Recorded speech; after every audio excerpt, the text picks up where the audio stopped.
Sir Thomas Noon Talfourd SL was an English judge, politician and author. Life. The son of a well-to-do brewer, Talfourd was born at Reading, Berkshire. He received his education at Hendon and Reading Grammar School. At the age of 18 he was sent to London to study law under Joseph Chitty, the special pleader. Early in 1821 he joined the Oxford circuit, having been called to the bar earlier in the year. 14 years later, when he was created a sergeant at law. In 1849 he succeeded Thomas Coltman as judge of the Court of Common Pleas. In politics, at the general election in 1835 he was elected MP for the parliamentary borough of Reading, a result repeated in the general election of 1837. He chose not to run in the general election of 1841, but stood again in the general election of 1847 and was elected. In the House of Commons, Talfourd introduced a copyright bill in 1837, but the dissolution of Parliament in 1837 following the death of William IV meant that it had to be reintroduced in the new Parliament in 1838. By the time the bill met with strong opposition, Talfourd re-introduced it again in 1839, 1840 and 1841.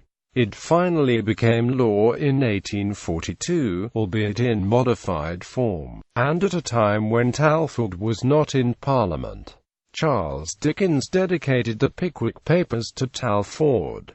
Literary work. In his early years in London, Talfourd was dependent in great measure on his literary contributions. He was then on the staff of the London Magazine, and was an occasional contributor to the Edinburgh Review and Quarterly Review, the New Monthly Magazine, and other periodicals. On joining the Oxford circuit, he acted as law reporter to the Times. His legal writings on literary matters are excellent expositions, animated by lucid and telling, if not highly polished, style. Among the best of these are his article on the principle of advocacy in the practice of the bar, his proposed new law of copyright of the highest importance to authors, 3 speeches delivered in the House of Commons in favour of an extension of copyright, and speech for the defendant in the prosecution, the Queen v. Moxon, for the publication of Shelley's poetical works, a celebrated defence of Edward Moxon. Talfourd's tragedy Ion was privately printed in 1835 and produced the following year at Covent Garden Theatre. It was also well received in America, and was revived at Sadler's Wells Theatre in December 1861.